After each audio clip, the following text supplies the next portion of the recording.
Welcome to Ripstop on the Record, the podcast for makers, by makers, where we talk about all things MYOG. Brought to you by Ripstop by the Roll. I think it's good, right? Yeah, I think that was a good take. Hey, what's up, everybody? Welcome to Ripstop on the Record. I'm Jameson. And I'm Carter. Today, we are talking about how to make shelters. Tarps specifically. As you can imagine, this is a really broad topic, so we're not going to teach you every which way that you could potentially put together a shelter, but we have our expert right here, and we're going to give you some tips on how to make your first tarp or how to get started in tarp building. Yeah, absolutely. Also, there are some previous episodes which we can link wherever you're seeing links that include things like seam construction and other things that we'll go over, as well as fabric application and things like that. That we'll touch on those. But if you want a deeper dive after listening to this episode 98, then check those out. Also, there is a discount code connected to this here episode. If you are interested in getting a DIY kit or interested in making a tarp, then you can use this discount code for, a percentage off. Listen to the episode and check it out at the end to hear what that code is to get your discount. We're going to get to all that tarp shelter stuff in a minute, but first, a few updates. Episode 100 is coming up. We're really, really excited about this episode for a whole plethora of reasons, but first of which is I'm really excited to hear your stories. So as you may have already heard or may not heard, we are listening and looking for maker questions or maker stories to send in for this episode. Our goal here is that we have sent out a prompt to everybody. The prompt is MYOG fails or MYOG catastrophes, and we want to hear your stories about these fantastic catastrophic events. Do you have a particularly good one, Carter? I'm going to save it for the episode if I'm on it. But one thing I do want to say, shout out to Jason Smith, our wonderful GM, is that this isn't going to be scary. This isn't supposed to, we're excited for episode 100 because everybody knows when you dive into something new that funny things happen that you learn from. It's not going to scare you away, but it might make you feel like you can relate more to everybody else and know that you're in the same boat that we all are. Even if you think somebody's a great maker, I can guarantee somewhere along their path, they have gone astray. And that's what we want to celebrate. Exactly. So if you want to submit a story or you have one that you'd like to share, there's a lot of different ways you can do that. Write one or send us a message on Instagram. You can send us an email, social@ripstopbytheroll.com, link below or above or wherever you do links. Send in a video, voice message, email, carrier pigeon, whatever you want. Just send us your stories. That'd be awesome. And 2 quick updates before we get into the episode. I say updates, they're more like, please buy this stuff because it's really cool. We just released small roll continuous printed DCF. Previously, you could only get a full roll, which is like pretty much 40 yards, which, although that might be cool for a larger business, doesn't make it too easy for the smaller maker or someone who wants to make a few shelters or packs or whatever. So we've lowered that roll size down to around 10 yards, which means that you can print on 1,300 colors, just like you always can, but now it's at a much more accessible price and length. So check that out, as well as this hat that I'm wearing right here. If you're listening, it's a hat that I'm wearing on my head, and it's really cool. We've talked about these before, but they sold out, and we've just restocked them. So check those out, buy them, flaunt them. I've had many compliments from my grandmother. Yeah, you actually get a lot of compliments on the hat out and about. There's so many times you're not at the gas station, someone's like, "Where'd you get that hat?" Yeah, that does happen. I don't know why, but then I tell them and they're like, okay, get away. It's a cool hat. Green topo. It's a BOGO gear. It's a nice one. Go check it out on our website and check the link below. Thank you for listening, and let's jump into the episode and hear ourselves talk.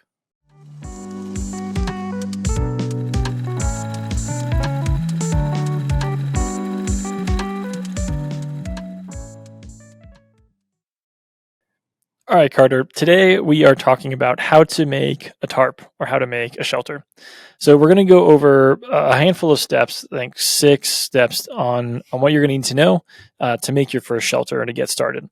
Again, just to give a little bit of a precursor for everybody, we can't tackle every single detail that you'll need to make a tent or anything. So if you're interested in tent stuff, then hold your excitement a little bit. We're going to talk about a lot of cool stuff, good materials and components and whatnot for tents. We're not going to get into like a full freestanding tent thing right now.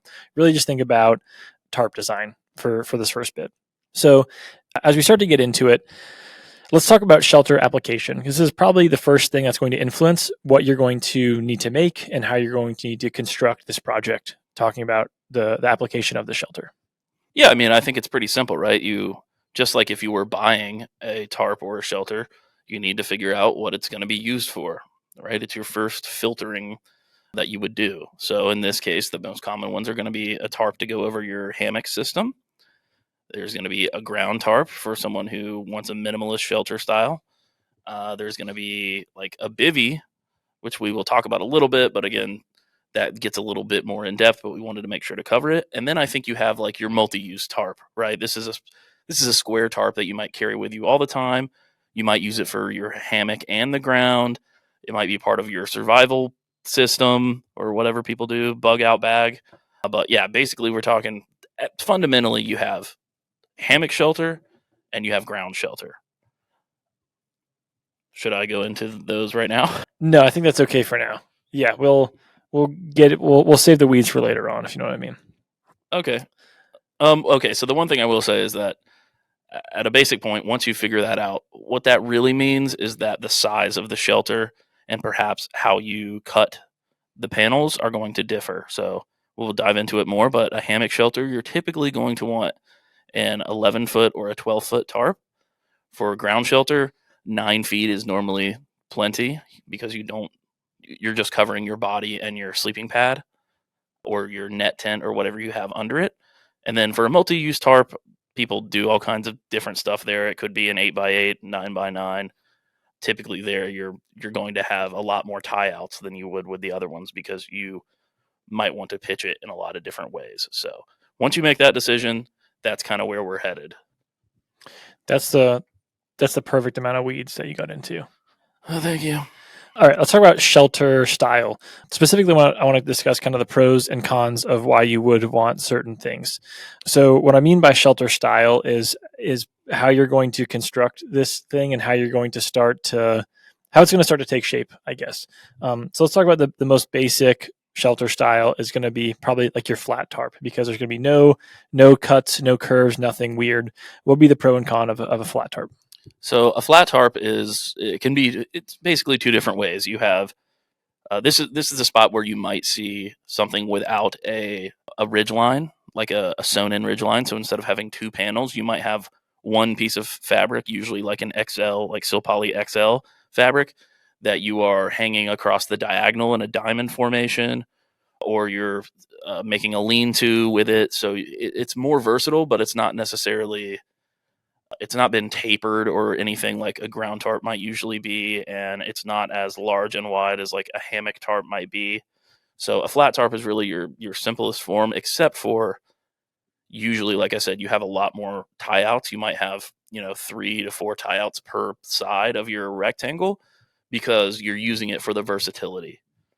So sometimes you might hang it, you might set it up with one trekking pole, you might set it up with two, you might set it up against a tree, you might set it up with two trees. It's really supposed to be more of a versatile, easy to make item.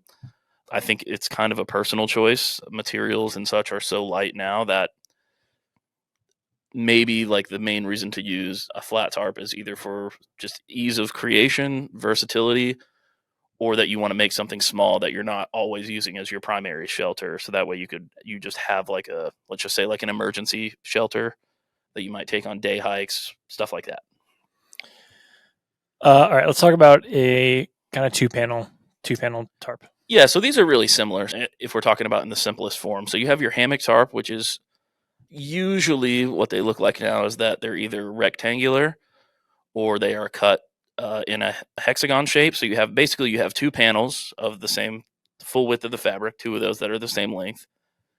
And then those panels can be shaped. So the most common two, and like the kits that we sell and the how-to stuff that we have, are a hex tarp and a winter tarp.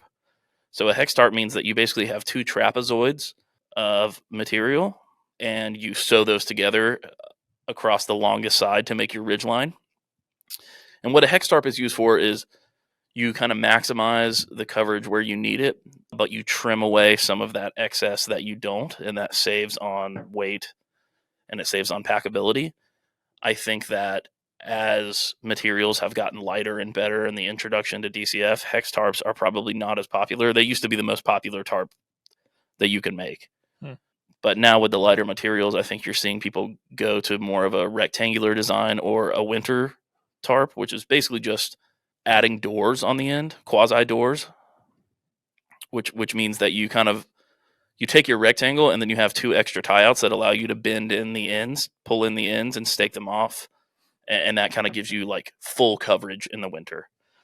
So I think you're seeing a lot more people use those because if you don't need the doors, you can pull them back or roll them up or whatever you need to do, but the weight penalty is usually minimal, especially with DCF, of course. So a couple things to keep in mind for the maker at home. If you're looking, what we're trying to help with here is for those makers that are trying to make their first ever tarp, or people that are interested in making a tarp. Maybe you have some experience making already and you want to get into a tarp, or maybe you've never made anything, you just want to start with a tarp. We're trying to help alleviate some of the fear from that person. Now, if you are an experienced maker and you already have an idea, there's going to be bits in here that you will take out of this episode that you'll be interested by. But what I want to first kind of touch on are the flat tarp, the one piece, and the 2 panel tarps. These are 2 really good designs that are really accessible for early makers or just beginner makers in general. That this is good to know. What we're going to do kind of as we go through the episode is talk about what we'd recommend for people, what might be easiest, and again, the pros and the cons like we're discussing here. So if you're looking to make your first tarp and you just want like an everyday use one, then a 1 panel probably is going to be easiest because you aren't going to have to work with matching these panels together. So that could be a really good place to start. The 2 panel is going to be a lot bigger. So if you're looking to make a tarp that you want to use for ground camping or for hammock camping, then that's probably a better place to start. So just start to build this picture in your mind of what your tarp would look like or what you'd want to make, and we'll kind of give you some recommendations as we go along. Yeah, I mean, another thing to keep in mind there is that when you have a ridge line, you then have a spot that's not going to stretch, like you have a sturdier spot, whereas when you're using a single panel, you're pulling across the bias of the fabric, so you're going to have some stretch, which is why a single panel can be cool with the advent of XL fabrics, but it's probably more useful in like your bushcraft survival scenario rather than being your go-to like palatial spot of respite. So we touched on hammocks, we touched on like a flat survival tarp, and the last one is a ground tarp with using 2 panels. And now this could just be a rectangle the same way that a hammock tarp could be. It could just be a shorter version of a hex tarp if you wanted to do that. What I see most companies doing and what I think makes the most sense is shaping this a little bit to be how you would sleep, right? So you can save quite a bit of material by tapering the foot end of the 2 panels. So instead of having 2 rectangles, you decide which end of those 2 panels is going to be your foot end, and you trim some off. This way, it kind of matches you anatomically. You don't need the same amount of space when you're just sleeping at the top half of your body that you do at the bottom. And you see this in tents as well. A lot of tents, ultralight tents, are not symmetrical. They actually taper. Either the bathtub floor or the fly or both taper towards the foot end. And this is just to save on weight and packability. And sometimes it might even help you pitch it in like smaller areas. But yeah, that's really the main difference with a ground tarp. A basic ground tarp and a hammock tarp is that it's smaller and could be tapered. That reminds me of, remember when you and Isaac and I went camping last August, and it was the first time I'd used my mesh tent and my DCF tarp, and I accidentally made so for the listener, I accidentally made this DCF tarp bigger than I necessarily was planning on, and the footprint of my camping setup, it's like a 1-person mesh tent, but I oversized that a little bit, and then I oversized this tarp, which is I think 9.5 by 9.5. It's massive. So the final footprint of my 1-person camping shelter was like 12 feet across. It was absolutely enormous. It was really cushy. It was really cozy, good airflow because I got to pitch it really high, but it was enormous. Meanwhile, you had the tarp tent lithium Double rainbow. And your whole DCF tent took up like half the amount of space that my tarp did. Yeah. Not a DIY catastrophe story, but maybe a little teaser for one. Yeah, no catastrophes that time. The last thing that I'll touch on in terms of kind of making the choice between the 3 is just the decision whether or not to use catenary cuts or cat cuts. So if you buy one of our kits, one really cool thing is that we're pre-cutting these for you. The hardest part of making a tarp, especially with 2 panels, is it's a lot of material, right? You're working with 9, 10, 11, or 12 feet of material and then 2 panels of that. So it's a lot if you don't have a ton of space. What gets even harder is if you want to use a cat cut. So the simple way to describe a cat cut is that you're removing excess material from the middle of between two tie outs. And what this looks like is a parabola, basically. For people that don't know math and science that great, if you take a bed sheet and you just pull it straight across in every corner, the stuff that's hanging in the middle that are not near the tie outs, there tends to be excess and there tends to be slouch or sag there in the material, no matter what you're having. The cat cut is removing that sagging. Yeah, and that was a lot more important whenever the silicone coatings and the fibers that were used in tent materials weren't as advanced. So some people now, like there are lots of companies that they don't use cat cuts anymore on their tarps at all. All their tarps are square. Even if they have like doors on them, they're just, longer with more tie outs when they're using sil poly or dynamic composite. And that's totally fine. I still like to use cat cuts. I think that they help pitch better. They also just reduce a little bit of weight that you don't need. So I like them, but I don't want to scare people into thinking that you have to have those to have a quality shelter, because there are lots of quality cottage makers and straight up big businesses. Not to say that they're better, but big businesses that are also making the decision to not put as many cat cuts, as deep of cat cuts, or have them at all. Do want to give a quick shout out. We mentioned this in the intro. I've made all of our tarp kits and shelter kits on sale for listeners of the episode, listeners on the podcast. So if you'd like to go check those out, you can see ROTR-EP98. That's the coupon code.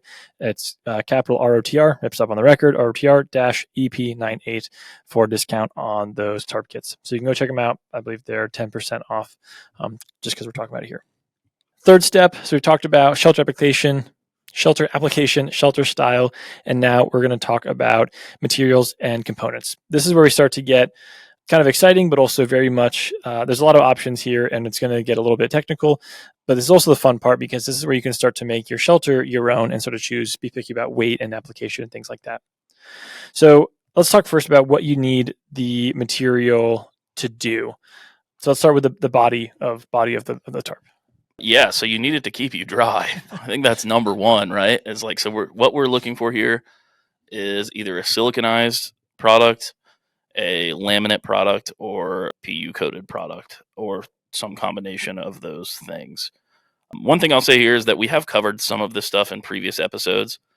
I mentioned some of them in the intro, but definitely go check those out for a deeper dive. I'm gonna hit the quick points, but really, just to reiterate what Jameson was saying, we want to inspire you to think about these things, even if that just means that you pick up one of our pre-cut kits, which I think are a phenomenal project and really give you, for a great price, something that you're going to be able to use in the backcountry or wherever pretty much immediately. But yeah, you need something that's waterproof. I think that's the main. I think we all know that, right? We don't need a tarp made from bug netting, because it's probably gonna be a sad night for you if it rains. And to break that up, and this is the part that we've touched on quite a few times, is you basically have the decision between your super ultralight. The good old fabric application triad. I'm not going to go that deep right now. I don't want to scare people away, but you have your super ultralight and premium products. You have your standard, like medium durability, like classic materials that most people are using. And then you have your heavy duty stuff. I don't use these, but there are people out there that want a 1,000 D cord or a shelter. Not really, but you know what I'm talking about. So basically, you've got your DCF, super like ultra lightweight stuff, which have some. They're both super light and easy to repair, but 100% waterproof. They're more expensive. They're not as wide. They can be harder to work with just because it's so expensive. If you make a mistake, you could be selling through hundreds of dollars. Or something like our mountain sil nylon, like in the 0.7 range, or our membrane sil poly. Those are more budget options that are designed to kind of be in between DCF and a thicker sil poly, but those are your kind of super ultralight shelter options.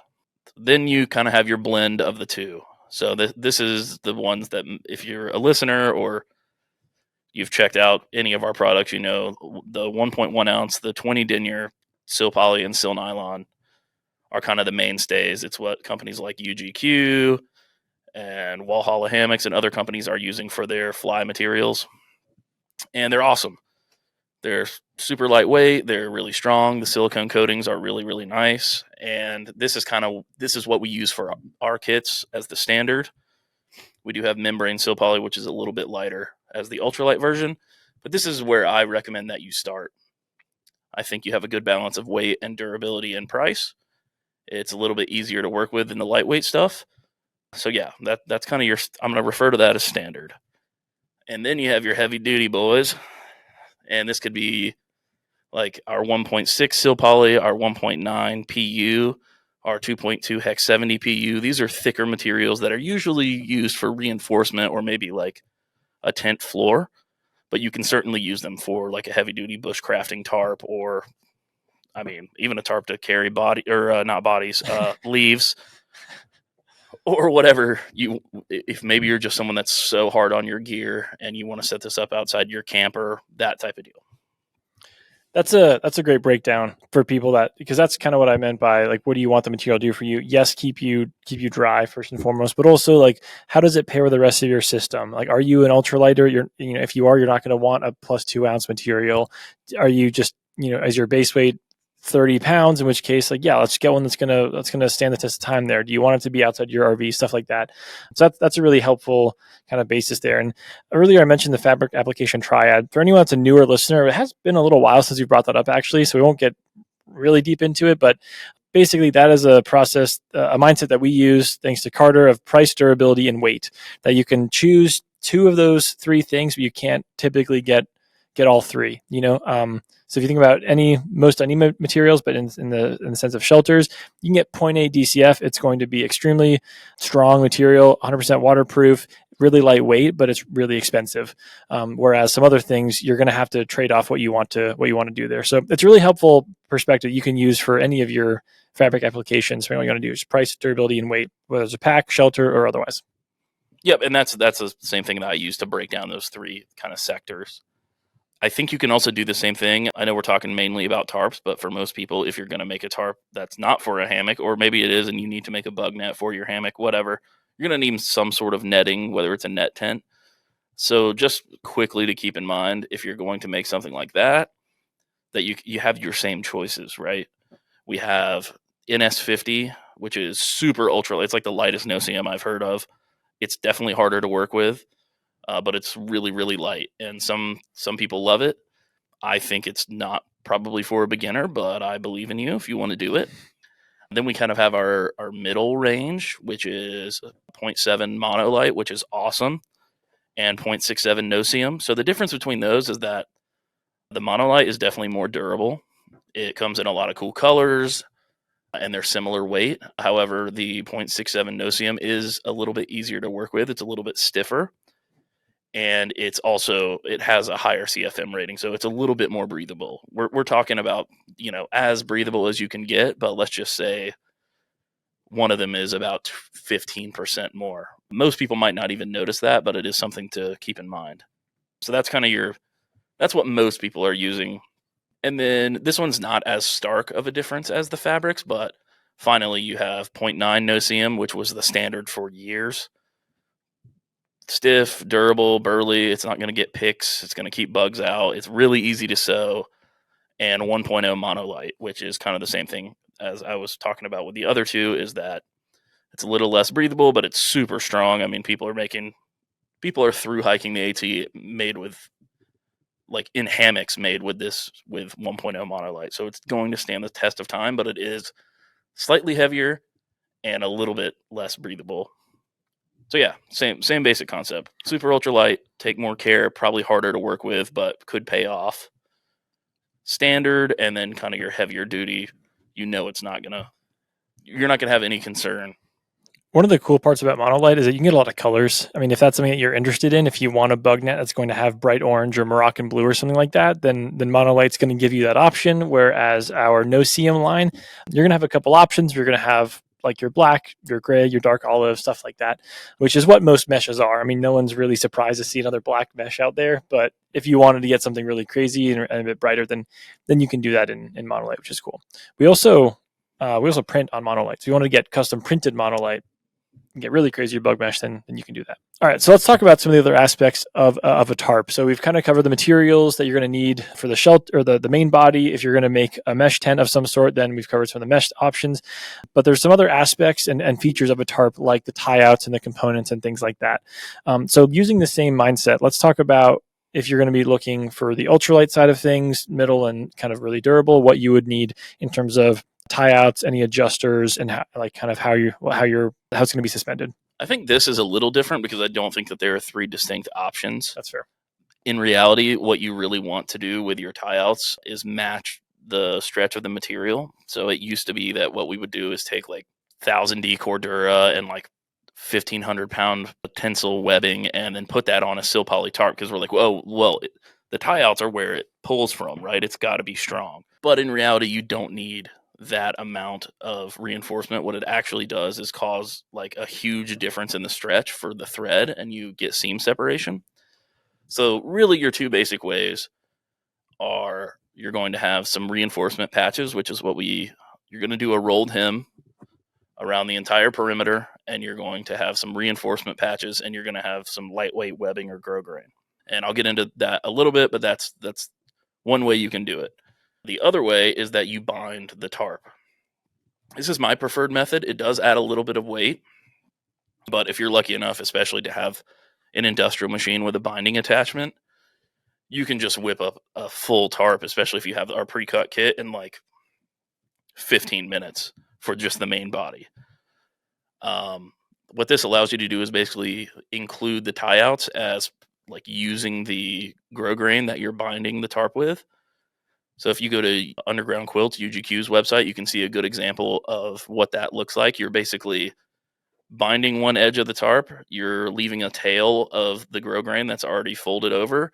You're making a loop and sewing back down to the tarp. So you have a built-in loop. You don't need, because the grosgrain is what's dispersing the force from the tarp, especially in our kits where you have defined tie-out points because it has cat cuts. So you know that this is where my tie-out's going to be. It's a super fast and super strong way to do it. And same thing with the ridgeline. You sew a basting stitch across the long length, and then you put binding over it and leave 2 loops at the end. I think it's an awesome way to do it. However, if I didn't have a binding attachment, I would definitely go with the rolled hem style, which is just what you would imagine it is. This is the part where I was saying it'd be cool to check out our seam stuff that we've done. Yeah, the episode's called The Seams You Need to Know. There's a blog about it as well, and we'll link that stuff in the description. But there's a whole episode if you want to listen to more. Yeah, so you're going to do a rolled hem, which if you just have a rectangular, if your design is just going to be a rectangular tarp, that's super easy. You're going to sew on your reinforcement patches, which are just going to be either the same material or slightly thicker. We use for our standard, we use Hyper D300. It's probably thicker than you need, but it still has enough stretch where everything's going to work just fine. So you're going to put that at the points where you want your tie outs to be. You're going to do a rolled hem all the way around and then tack on. Basically, you could do a box stitch, or there's lots of different ways that you can sew on your tie outs to those points. And that could be a loop of grosgrain. It could be a loop of our 1/2-inch bumpy webbing, something that's strong but small. And yeah, so I know it's a lot of talking, but it's really hard to describe how to do this with words. Yeah, Like I said, I want to just encourage you to like hear this and be inspired. Like, oh, I should go, check out some YouTube videos on how this person made a tarp, or I'll check out UGQ's website and see how they're doing the binding, or like War Bonnet does their tie outs. They do a rolled hem, but then they use like grosgrain only at the reinforcement. So there's lots of ways to do it. But basically what you're choosing between is binding is going to be very simple if you have an industrial machine. If not, then doing a rolled hem is lighter and it's accessible to everyone. I've done both, and I really would, for a beginner, I think I'd probably recommend the rolled hem, just because when I think back, binding for me, like freehand binding, was really difficult when I was first getting started. And I think that would have been really hard for me. Where the rolled hem, I was able to take the time, measure, fold it over, and clip it in place. And that gave me kind of really easy, just straight stitch to run. So I think that would probably be what I would recommend for new or intro makers. They're trying to make a shelter. Probably start with the rolled hem. It'll just be a bit simpler. So that's going to round the perimeter for your for your ridgeline, you could do a rolled hem there, but we also talk about other seams in that seam episode, like the French filled hybrid and stuff like that, which I would probably recommend. So check out that episode to hear a bit more. But those seams you are able to measure out and be more specific before you start running. Where the potential downfall with binding around the side is that if you miss a bit, then you're going to not get quite the right amount of tension as you start to pull it out. So yeah, that just gives you kind of more margin for error, I think, if you do the rolled hem. Yeah, so like I said, for tie outs, I mean, you could technically use whatever you want, and I'm talking about like the actual piece of webbing or grosgrain that you use to put your cord onto.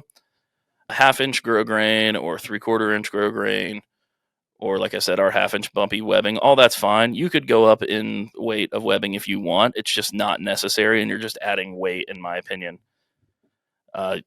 If you are paying attention and getting this stuff right, like the tensile strength of those webbings is more than, as long as everything's reinforced properly, you're probably going to be okay. I don't see too many failures in that regard, especially with some nice reinforcement patches like the radial ones that we sell with our kits.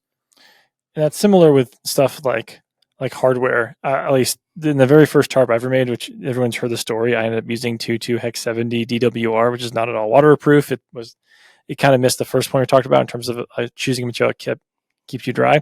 But I was home because I had COVID, so I wanted to sew something. But I put BCD rings with 1,500-pound webbing in the side, thinking it's going to be like way more durable. Couple things. One, 1,500-pound webbing on a tarp made with 22 Hex 70.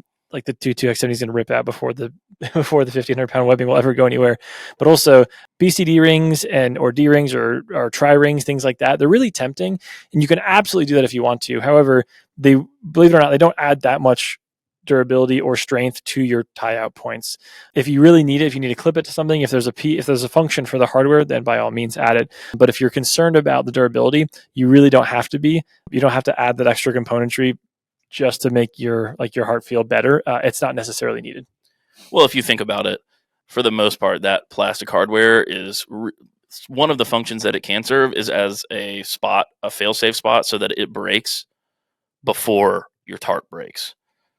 The reason I love to use D-rings, the reason that I use them, or split rings or something like that, is normally just for ease of use with cordage, right? You have less, if you're trying to slide a cord through the grosgrain over and over and pulling it versus a nice smooth D-ring, you just get a lot better movement there and less friction. But to me, adjusters and things like that are only there for ease of use, right? So something like the Line Lock Lite or the Line Lock 3 or the String Z buckle or any of the components that we have that are basically designed to connect one side to your tarp webbing or grosgrain tie out and the other side to cordage and adjust it. Those are awesome, and they're there to make your life easier, right? So what they don't allow for is versatility. So if you're locked in and you're like, hey, I know this is how most tents are, right? They're already there. So like, you're going to stake out your stake and then you're going to pull that adjuster and it's going to tighten up. I think that's a totally viable way to go, and it is super easy. I don't prefer to do it that way, but that's the cool part about the coolest part about, honestly, about making a tarp is like getting to decide that for yourself. So you mentioned another thing that we haven't brought up yet, which is make sure you're choosing your tie outs and your components based on how you plan to set your shelter up. If you are going to use trekking poles, then make sure you make your tie outs, you set those up in a way, especially the ones on the ridgeline, so that you can use your trekking pole to tie it out. Or if you have particular other poles, or just make sure you're setting yourself up for the way that you want to use it, which is one of the reasons why I think just putting a grosgrain loop on the end is really cool, because it's completely modular. You can put anything on the end of that, additional cord, a molly clip if you don't care about weight. There's stuff like that you can add to your tie out point to make it work in any suspension system. Sure. All right, let's talk about, so one thing I want to do here is give a little bit of a synopsis for where we are for people. So a couple things. If you're interested in tarp, I think my number one recommendation would just be go get a kit. They're pre-cut. All the components and materials, tie out points, everything is there for you. It makes it really, really simple, and there's instructions and stuff. So that'd probably be my first recommendation, is just go get a kit. If you didn't want to go get a kit for some reason, or you maybe already had some material, I think what I would recommend, and what I want to talk to you about now, Carter, is what would be your recommendation for people? I think mine would probably be a 2-panel with a rolled hem and a flat felt hybrid down the center ridgeline. Yeah. I mean, that's just your simplest tarp. And yeah, making a rectangular tarp, it's going to be totally functional. You can easily decide how many tie outs you want to put on it. Honestly, depending on what you're doing, you might not need any reinforcement at all for the tie outs. You might just be able to tack it on and put some grow grain just along the rolled hem, and then and that's plenty. I'll leave that up to you, depending on how you're going to use it. But yeah, just the simple 2 rectangular panels. When Jameson says a flat felled hybrid, basically what he's saying is that or the French felled hybrid. Basically, what you're going to do is sew the material together one way, flip it inside out, and sew it the other way, and you're left with a little like tag, floppy enclosed piece of the edge of the fabric. Then you just fold that. You're just going to lay that flat on the material and sew it flat. This gives you like a super strong seam. It encapsulates the raw edge, and it makes it easy to seam seal, which I think is like kind of the final part of the construction. We're going to get there. Yeah. So I was going to segue right there, but you made that sound like there's more for me to talk about there. Oh, sorry. Yeah, let's get there. So talking about construction, when you're actually finally putting your shelter together, we've talked about roll tape, talked about binding, seam sealing. For any material that you cannot tape, it is probably in your best interest to seam seal it with a caveat. So let's talk about seam sealing first. Why would you want to do that? And then how do you do that? Yeah, well, if you're making a shelter and you're not sure why you should seam seal, I love you. You don't need to. So I think here's the part where people might get worried, and this will alleviate. So we'll cover 2 things. Firstly, you don't need to seam seal the edges of your tarp that are going to be away from your body. Like what I'm talking about is around the perimeter, that rolled hem. You don't need to seam seal around all that edge. That is not going to touch you. And even if it was seam sealed, it's going to drip right past that point anyways. So you're not missing out on anything there. Also, seam sealing is hard and it adds weight. The reason for seam sealing is to seal up all the needle holes that you've just made and coat the thread and get everything nice and sealed up so that whenever you need to use your shelter and shelter yourself from the weather, that no water gets in. And the best way to do this, I've found, is to actually finish your shelter and then set it up and pitch it tightly if you can, and do it that way. That way the seam is under load so that you can make sure that you get into all the crevices. You could totally do it in the floor and kind of take 2 weights and stretch out the ridge line and do it. That's fine. I just prefer to, when I do seam seal something, I prefer to kind of set it up first. The other question that I get a lot, not as much now, I think it's pretty much understood, is that you have 2 main types of seam sealer. So you have a silicone-based seam sealer, which is going to be what you're going to use for sil poly, sil nylon, sil trilon. I made that one up. I was going to say, maybe it's a thing somewhere, but this means that you can use it for silicone-coated fabrics. For everything else, this includes like things like DCF and X-Pack if you wanted to use that. If you didn't want to use the seam tape for whatever reason, you're going to use seam grip. So made by the same company, it's just this one is a polyurethane based and it's designed to seam seal PU coated materials. So those are your main differences. If you have a silicone fabric, use Silnet. If you don't, use seam grip. And on our product pages, I think the names have kind of changed a little bit now. They actually make it less clear. I think now they call it seam grip sil and seam grip pu or something like that, but it's the same thing. If you read on our product page, you can see, okay, this one is for silicone coated materials, this one is for polyurethane coated materials, or pretty much any material that's not siliconized. That seam grip pu will work for it. Now, another big plus for binding or using grow grain on the ridgeline is that you don't really have to seam seal. So my main tarp, and at least one of your main tarps, my main tarp is just sil poly, and I bound the entire perimeter and I bound the ridgeline. And I've never seam sealed that once, but it's totally fine. The way that the grow grain kind of covers the seam and disperses water, it works great. I've been in downpours in that thing and it's totally fine. So that is one plus side to binding the ridgeline, is that you don't really need to seam seal then. Yeah, and UGQ and War Bonnet also do it that way. They use either a herringbone tape or grow grain, and they basically they do a basting stitch first, and then they bind over it, and it becomes a standing seam. Think about like a roof. So whenever the ridgeline is tight, your grosgrain is standing straight up, so water goes down either side of it, and the seam is up in between. So it's just really hard usually for water to get in there. You could totally seam seal the underside, and it wouldn't be that hard to do it. I haven't done it, and I've never had any problems with that. But kind of depends on how cavalier you want to be. So if you're using DCF, then you can obviously tape. We have the DCF repair tape, which is perfect for reinforcing that seam and keeping things watertight or waterproof there. There's some other tapes out there that work, but the DCF repair tape is probably the best one to use with DCF material. So yeah, we've really covered a lot of the basics here. As always, we're always here to answer any questions. So if you need some reassurance on material, then you can always send a message to our help desk. We're always looking to create more content. If you have any big questions or stuff that you want to see more of, then please feel free to let us know. And lastly, I do want to remind all of the listeners that we have set up a specific coupon code for our DIY Tarp kits for listeners only. Go check that out. It's ROTR-EP98, capital ROTR-EP98 to go get, I believe it's 10% off our Tarp kits. So that's going to expire on the 3rd. That's 2 weeks from when this episode is released. So yeah, that's the basics of a tarp. Anything you think we left out? Anything you'd want to reiterate to the listeners, Carter? Yeah, I just wanted to say for like a 4th time, sorry. This isn't supposed to be an episode that you can listen to and then like follow along while you make a tarp. What we wanted to do is kind of tease you. We want to look inside of like what your mind probably looks like when you're trying to decide, and kind of just put it all out there for you to think about. And then there are multiple resources, whether we offer it or like YouTube offers it, or a combination of both, where you can, or different forums like hammockforums.net or Backpacking Light, Reddit, MYOG.